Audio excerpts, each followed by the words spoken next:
there. You're tuned into the Oak Leafs NFL podcast, and I'm Ian McGregor, joined by Attila Giroux. And as you guys know, we got the NFL draft coming up here on Thursday. So we're going to do our final mock drafts. We're just going to alternate picks. In the first round, we'll have a first-round mock draft in honor of draft week. We're just going to alternate each pick. Ian's going to take over number one, so he'll do odds, I'll do evens. Yeah, and let's get this started. So, Ian, you're on the clock. I'm on the clock with the Cleveland Browns, and my first overall pick is Sam Darnold. That's been the pick all along, I believe. They've been throwing smoke screens in there with Baker Mayfield and with Josh Allen, but I think Sam Darnold's the guy. He can make plays on the field. He turns bad plays into good plays, and he's got a ways to develop, but I think he's the guy for them at one. He makes the most sense. I agree. Number two, I have the New York Giants drafting Josh Rosen second overall. I like that. I think they've thrown out a lot of stuff into the media about liking Saquon. Yeah, Saquon Barkley a lot, but honestly, teams don't often get a chance to draft a quarterback the same year they get a new head coach and general manager. And if you have a chance to go out and get a franchise quarterback, you gotta do it. 10 times out of 10, teams are going to do that. Turning 38 soon, I believe. Yes, he will be 38. Been on the downturn for a while. So Josh Rosen going 2. Who do you got for 3? I've got the New York Jets at 3, and I'm going Baker Mayfield. 3 quarterbacks to start off the draft. I like Mayfield's fiery demeanor. I actually would have liked him to the Browns at 1. I think that would have been an interesting pick, a fun pick, but I think Sam Darnold was the safe pick there. But I think the Jets make the move for Baker. Yeah, he fits well in a Jeremy Bates spread type of offense. Mm-hmm. Number 4, Cleveland Browns again. I have them taking Bradley Chubb. I love that pick. Which I do too. A lot of people would want Saquon Barkley there, but this draft class is so loaded with running back talent. Oh, there's second and third, even fourth and fifth round talent. And they already have 2 quality running backs. I don't see why adding another one to the mix that high. So Bradley Chubb, best defensive player in this draft. Take him at 4. Pair him with Garrett. That's unstoppable. That front 7 is gonna be scary. It's gonna be disgusting.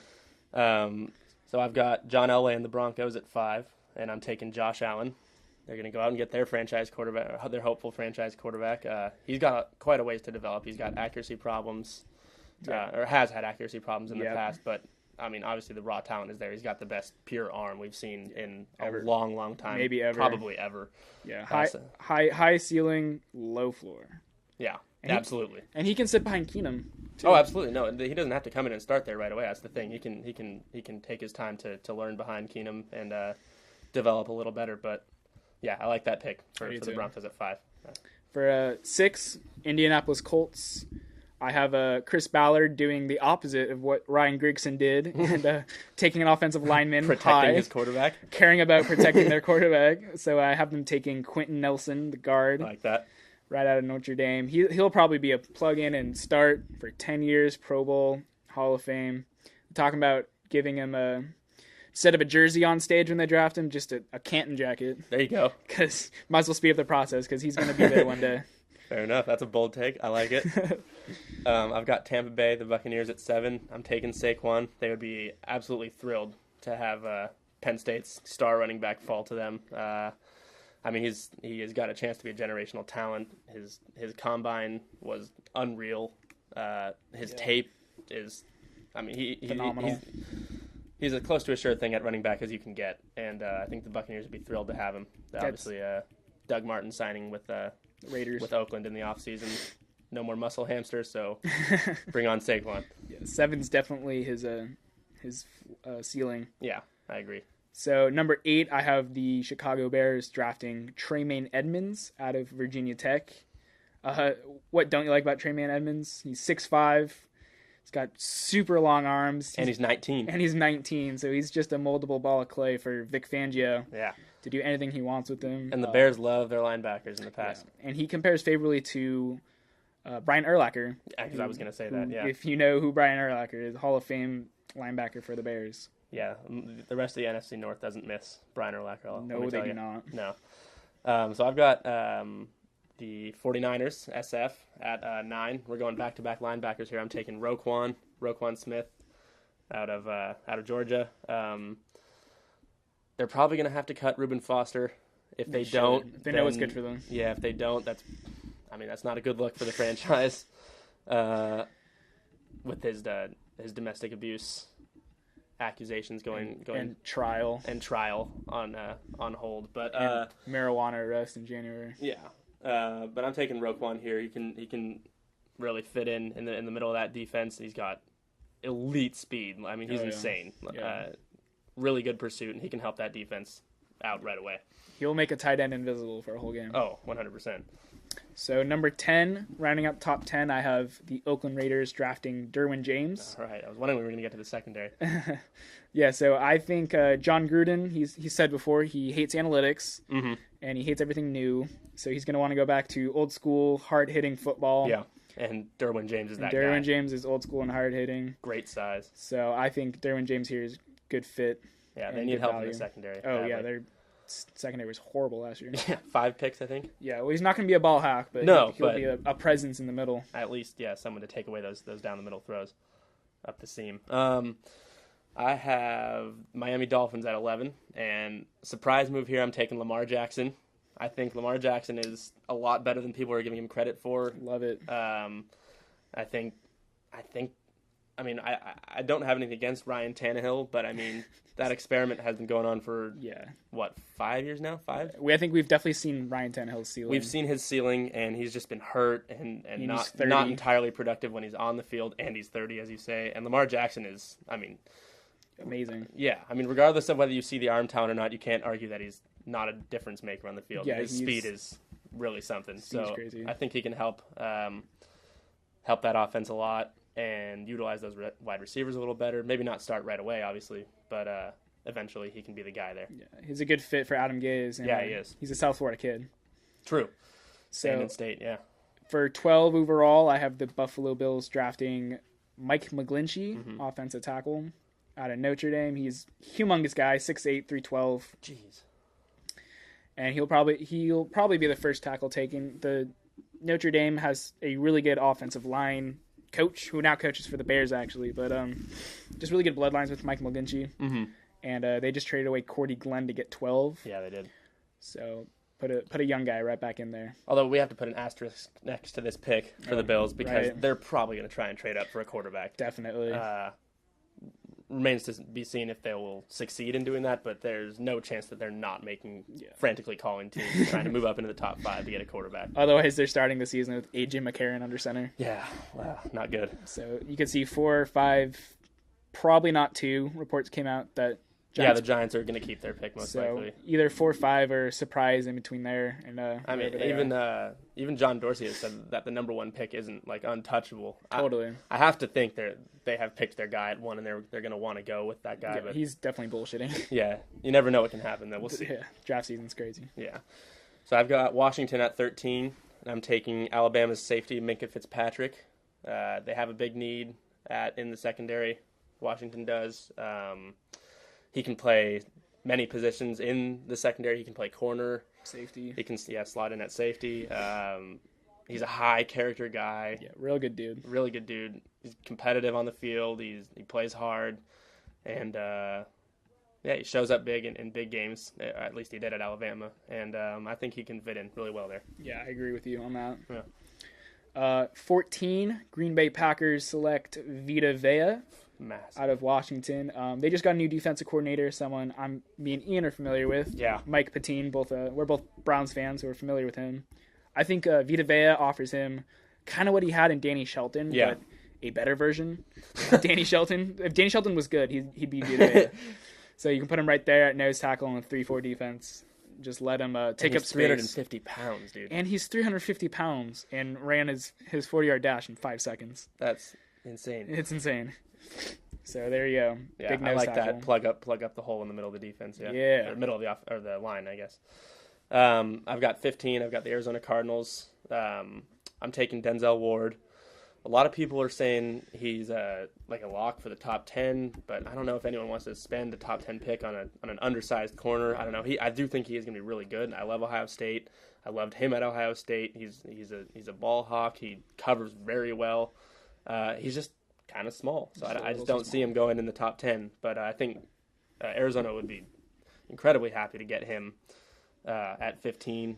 He can fill a big hole in their defense and come in and contribute pretty much right away. Yeah, I agree with this pick a lot. I think Denzel Ward is a good cornerback, but he's not going to be able to take away AJ Green. Yeah, you're not gonna be able to Demarius cover Thomas the Julio whole game. with him. So you do kind of have to scheme around that, but coming in with Patrick Peterson. With Patrick Peterson there, that's going to be quite helpful. So 16, Baltimore Ravens in Ozzie Newsome's last draft as the general manager.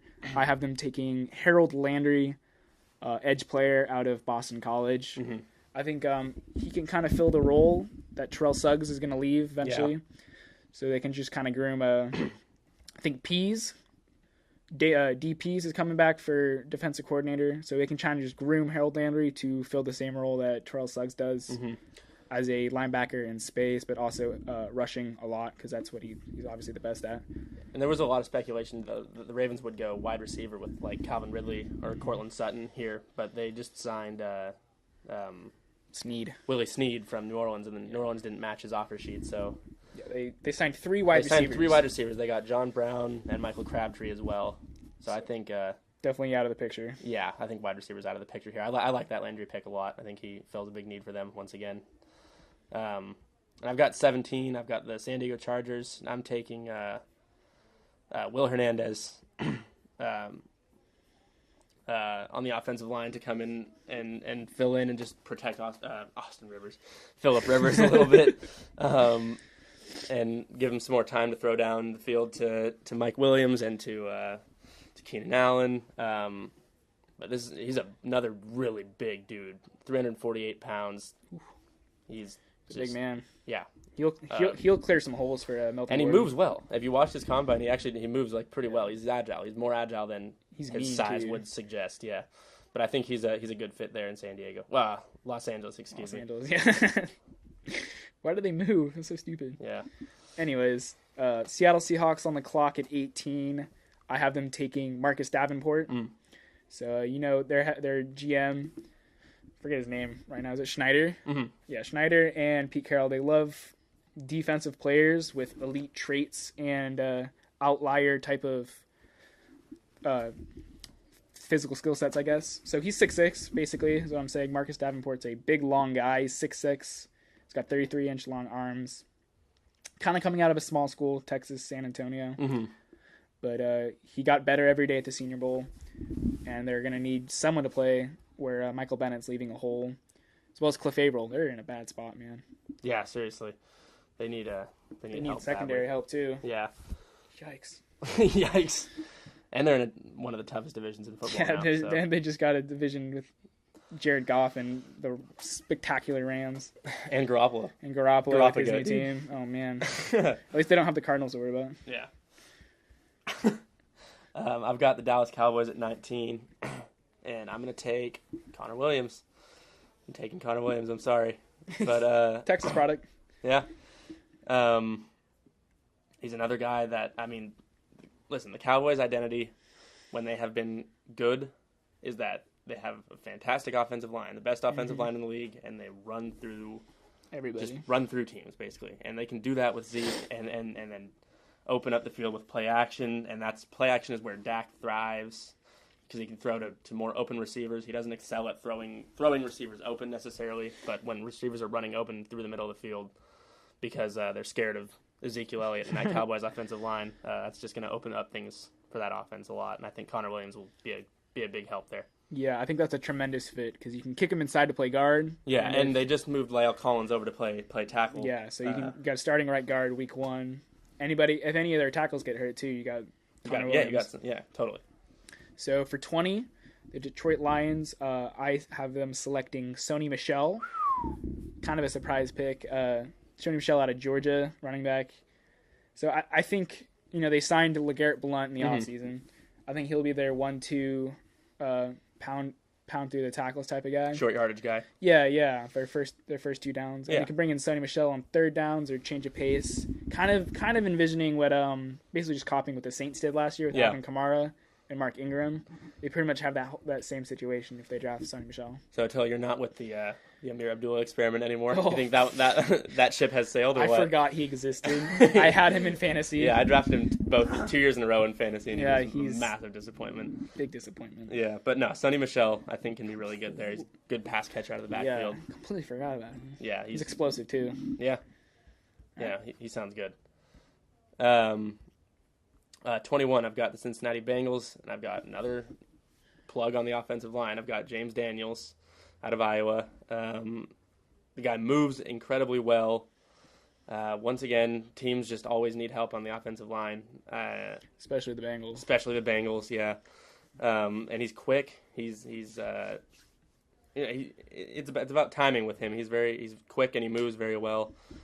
He's not massive. I mean, he's 6'3", 295 pounds. So he's not not gonna overpower anybody. I mean, he's not a McGlinchey type size quite at 6'8", but he can really help on that offensive line, and that's why I have them taking him. All around, he's just a solid player. Yeah, just down and right, just a good football player. Yeah, sometimes that's just what you need.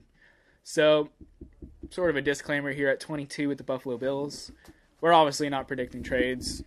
That's just a little bit too much. That's too extra for us. So at 22, I have them taking Mason Rudolph because they obviously need a quarterback. Yeah, and if they don't trade up, into the top 5, then I think if they can't trade up for whatever reason, that sucks a whole lot. Like they tried so hard all off season. Yeah, they've done so many things to try to do that, and if they can't do that, it sucks. But I do think Mason Rudolph would be there at 22. Yeah, if for whatever reason they couldn't trade up. And Mason Rudolph might have the best deep ball accuracy in this class. Yeah, his deep ball is a thing to behold for sure. It's quite nice. Yeah, it's his biggest strength. He's got really good size. He just looks like a quarterback. He does. So I think he's definitely got some positives to develop and work around. Obviously, he has some warts coming out of Oklahoma State, playing against crappy Big 12 defenses and the Oklahoma State offense. And apparently, I have read that in interviews, whether it be a combine or private workouts, he has not done that well on the whiteboard. Meaning his football intelligence, his X's and O's aren't what they need to be. His football intelligence isn't superb. So yeah, well, you can learn that. For sure. Yeah, I like that pick. I honestly do think they're going to have to try and trade up and get one of the top 4 or 5 quarterbacks in this draft. But if they don't, if not, Mason Rudolph's going to have to be the guy there, and then they're probably going to take him. Yeah. Yeah, and they'll probably you know what? If they have him and AJ McCarron, they'll probably be picking in the top 5 in the next few years. That is true. 23, New England. Josh Jackson, cornerback out of Iowa. He's got good size. He's 6'1". He's a ball hawk. Yeah, he had a lot of picks this year. I think he had 8 interceptions. Yeah, he led the league or the NCAA. Yeah, he's got only allowed 41.3% completion rate on throws where he was targeted. He high points the ball. He's a good leaper. He's just a quality player. He's a good outside corner. He's a really good outside corner, and the Patriots need that badly. He fits the Patriot mold. Malcolm Butler didn't work out at all. There was some weird stuff that went on with him, real weird. Like the Super Bowl. I don't know what happened there, but they moved on from him, and I think Josh Jackson can be the guy there in New England on the outside. I agree with you. Yeah. So 24, going back to the secondary. Nice. Carolina Panthers draft safety Justin Reed out of Stanford. So right now their starting safeties are bad. They have bad safeties. To put it nicely. Yeah. They their cornerbacks aren't great either. I don't think they even have much young talent there anyways. No. So just drafting a smart safety in Justin Reed he's a good fit. Yeah, he's got that Stanford intelligence. Yeah, exactly. He can play free safety. He's actually Eric Reed's brother, so actually I think they should sign Eric Reed and just start them both in the back end. There you go. Why not? Yeah, why not? He's still unsigned. Which is weird because he's really a quality player. I mean, Is it weird or is it because? Well, no, it's because he was kneeling. It's because racism. People's rights. Yeah, it's because it's bad. It's so bad. 25 to Tennessee. I've got Rashaan Evans, linebacker out of Alabama. Like, this guy is the prototype for the new breed of NFL linebackers. He's what? He's huge. He's 6'3" and 234. That's what a linebacker looks like. Yeah. He's fast. Yeah. He's got good speed, plus agility. He's got instincts. Instincts are off the chart. Yeah. I think he can get in the middle of that defense and become a real leader in the middle of that defense for years to come. He's a classic Alabama inside linebacker. That's exactly what he is. I feel like they have one of those going in the first round every year. Every year. It's crazy. Yeah. How about 26? 26, I have the Atlanta Falcons drafting a player that they have been linked to pretty much all offseason. Taven Bryan, D tackle out of Florida. He kind of fits the Dan Quinn mold of athletic defensive tackles that can get upfield. Because really right now next to Grady Jarrett, they have nobody. Nothing, yeah. And so I think when they were in the Super Bowl, they had a really good defensive line, and I think they need to get back to that with Taven Bryan. He does play a little bit like a chicken with his head cut off, so he's going to have to work on that. But he there's a lot of plays where he beats offensive linemen really quickly, just based on like athleticism, and agility, basically, and speed. But he doesn't really know what to do next. Yeah, once he gets around, yeah. Yeah, but if you can coach that up, you've got a good player. Oh yeah, absolutely. And okay, I've got 27. I've got the Falcons NFC South rivals. I've got the New Orleans Saints, and I have them taking Mike Gesicki, tight end out of Penn State. Drew Brees loves his tight ends. When Jimmy Graham was there, I mean, they were insane. He turned Benjamin Watson's career around for a year somehow.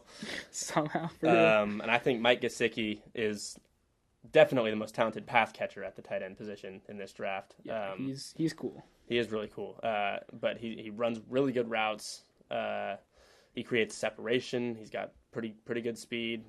He's got like sneaky, like deceptive speed. Yeah, I guess you'd say. For a guy his size. For a guy at 6'5", almost 250 pounds, right? Yeah, 247 pounds. Big man. But he can just be another guy for Brees to spread the wealth to, and his biggest. When you go back to look at the Saints and the success they had with Jimmy Graham, the biggest thing was throwing to him in the red zone. And Mike Gesicki was a former basketball player and volleyball player. He can box out. So he can definitely box out with the best and go up and get the ball. Yeah. So look for a lot of that. Yeah. 28, I have the Pittsburgh Steelers drafting safety Ronnie Harrison. I think Ronnie Harrison just sneaks into the back of the first round. Safety depth is good, not great. And the Steelers definitely need some help back there when they only have Sean Davis. I think I can't even tell you who the other person is. But so Ronnie Harrison fits what the Pittsburgh Steelers like in safeties. He's big, 6'3", and he's just a hard hitter. Yeah, he can play a lot of man coverage and just patrol the box. Fair enough. Yeah, I like that pick a lot. I think he helps out there. I've got the Jacksonville Jaguars at 29, and I've got them taking Isaiah Wynn, guard out of Georgia. Once again, another guy that moves really well. He's got really good size. I mean, I wouldn't say moves really well, but he's got above average lateral quickness, I would say. Yeah, for sure. He can plug in. They can run through him. Give maybe let Fournette run for more than 3.8 yards per carry this next season. But yeah, I think he fits a big need for them there. Yeah, he played left tackle at Georgia this year when they went to the national championship. So he has experience in big games, which the Jaguars hope to get back to. Yeah. Hopefully they will. They almost beat the Steelers in the playoffs last year. They should have beat the Steelers. They did beat the Steelers. No, yeah, they should have beat the Patriots. Tom Brady. Jeez. All right, anyways. And the refs. And the refs, yeah. So number 30 overall, I have the Vikings drafting Billy Price. I like that pick. Offensive lineman from Buckeye Ohio Nation. State. Yeah. So last year they went with Pat Eiflin, I think in the third round or second round.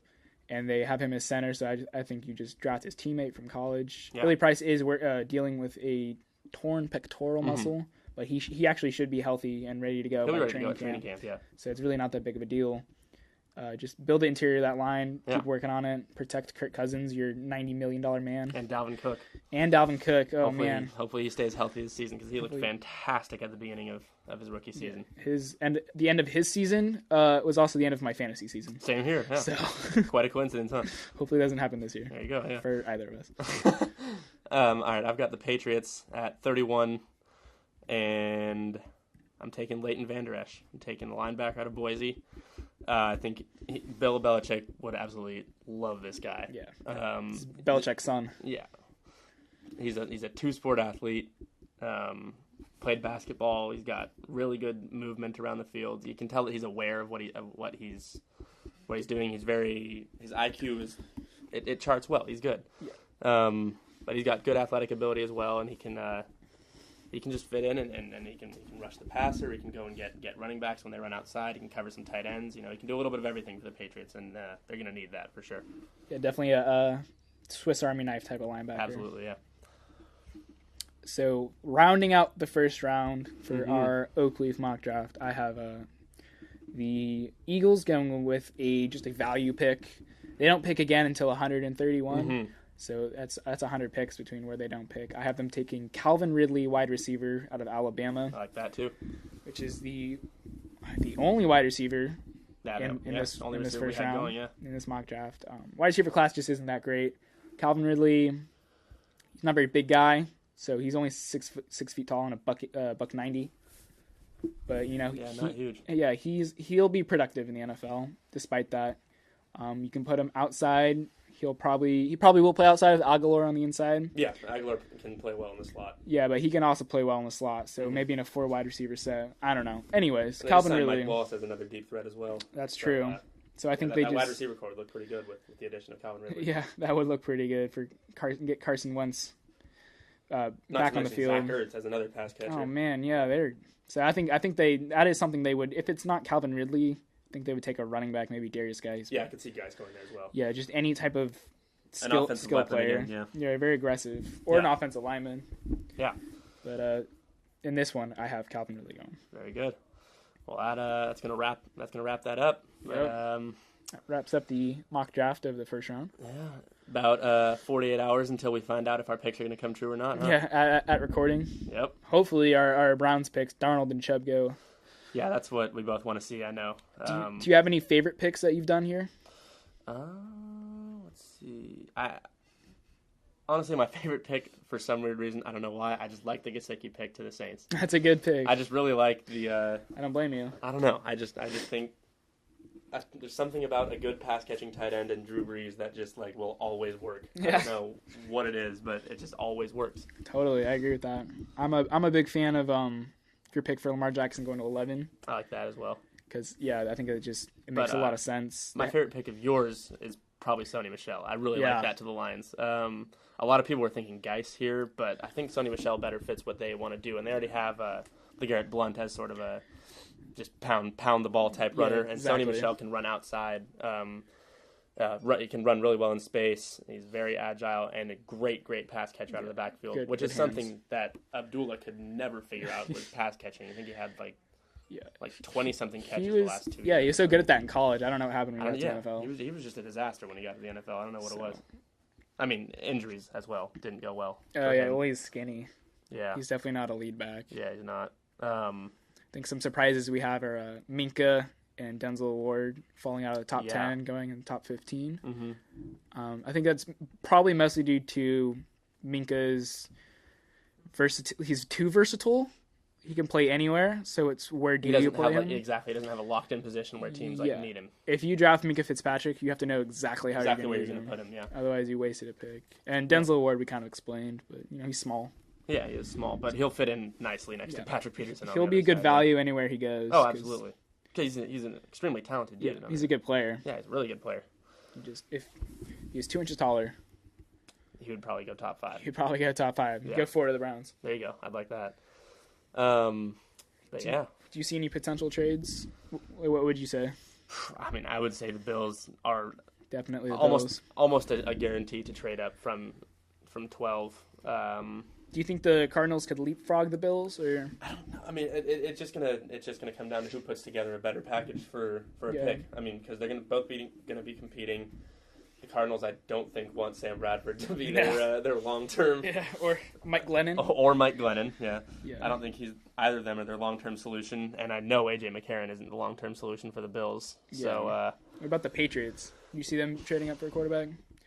Heard a lot of buzz. They like Lamar Jackson. I've heard that too. I think if the Bills trade up for a quarterback, then and they don't end up taking Mason Rudolph at 22, which is where we have him going, I could see the Patriots taking him at 23 if he's still there. I think Mason Rudolph's a guy that would fit in well and can only benefit you to learn behind the Tom greatest Brady, quarterback of all time. Totally agree.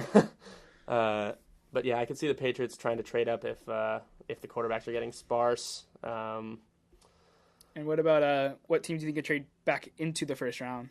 and maybe pick a little high to secure maybe a falling player. Let's see, we have Deron Payne, Darius Geis, Maurice Hurst, Mike Hughes, and Orlando Brown falling out of the first round. Yeah. As well as Isaiah Oliver and Jair Alexander. Got some really good players in the secondary. So if any players like that start sliding, who do you think would? I could see the Browns trading back into the back half of the second round for secondary help. Totally. Especially since there's been talk recently about Jamar Taylor being traded. Yeah, Jamar Taylor on the trade block. Yeah, that's more if they are actually able to get someone in the draft to replace him. But obviously they want to, And I think they should. Yeah. Get it. A lot of teams, they want to trade back into the first round to get the fifth on the contract, a fifth. And they did it last year as well. The Browns did with Njoku. Yep. Or was it Peppers? Which pick did they trade? But no, it was they Njoku. traded. Yeah, they traded back for Njoku. Yeah. Obviously the Browns are a team to keep an eye on there. I think that's the Oakleaf mock draft coverage from Ian McGregor and Attila Giroux. And we'll see on Thursday how much we got right. How much we got right, and how much we got wrong. Yeah, well, mostly that one. Mostly that one, yeah. Yeah, but more than likely. Excited to see. Excited as well. Awesome. Thank you for listening, guys. Goodbye. Tune in next time.